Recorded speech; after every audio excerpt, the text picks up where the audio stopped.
Opinions and stories around the game we love, told by your favorite storytellers. Stay up to date with all things cricket. Subscribe to Cricbuzz's YouTube channel and press that bell icon now.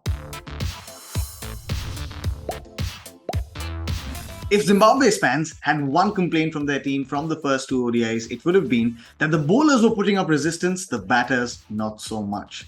The one man who alleviated those complaints in one go, in one knock, was Sikandar Raza in this third ODI. His third ODI century of this calendar year. A spectacular one, almost one that won Zimbabwe the game. But in the end, India prevailed by just 13 runs, clean sweeping the series 3-0. Captain Rahul at the toss, of course, called it right yet again and won the toss, this time opting to bat first. India made two changes. Avesh Khan and Deepak Chahar came in.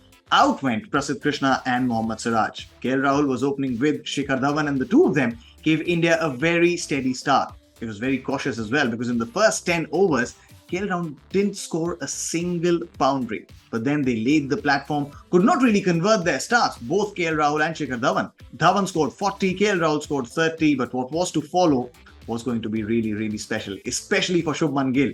Gill and Ishan Kishan stitched together a 140-run partnership. Shubman Gill scoring his maiden ODI century, a checklist that he'd almost ticked in the West Indies where rain robbed him of a century. He was a player of the series there. This time around, no mistakes from Shubman Gill, no misfortunes. He looked a cut above everyone who'd batted on that pitch. He was really special in his shot making. So special that Ishan Kishan at the other end was also feeding off his energy. He brought about his 50 as well. But the kind of platform that India had laid, they would have been disappointed by the end of the 50 overs because the last 4 overs only yielded 33 runs. India ended up setting up a target of 290 for Zimbabwe to chase. Still a big task, but perhaps achievable.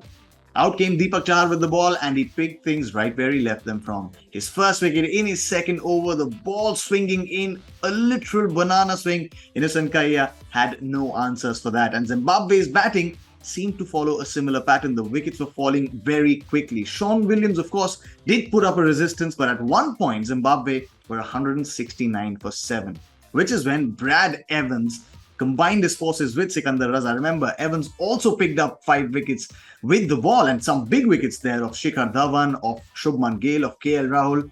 That confidence seemed to be reflecting in his batting as well. At the other end, of course, was Sikandar Raza, who was in the form of his life. He took the Indian bowlers to the cleaners. He was calculating the chase very well. And if he had remained there till the end, Zimbabwe's fans would say that they may have gone over the line. But it wasn't to be. He was dismissed towards the fag end of the chase, and Zimbabwe fell short by 13 runs. India clean sweep the series 3-0, win the third ODI as well, and go home with a lot of positives. Runs for Shikhar Dhawan, runs for Shubman Gill. A good news for Team India fans and Indian management alike. Deepak Chahar is back up and running and amongst wickets already. Among the wickets was also Akshar Patel. 6 wickets in the series, the most for any bowler. Add to that, economy continues being a big positive for Team India.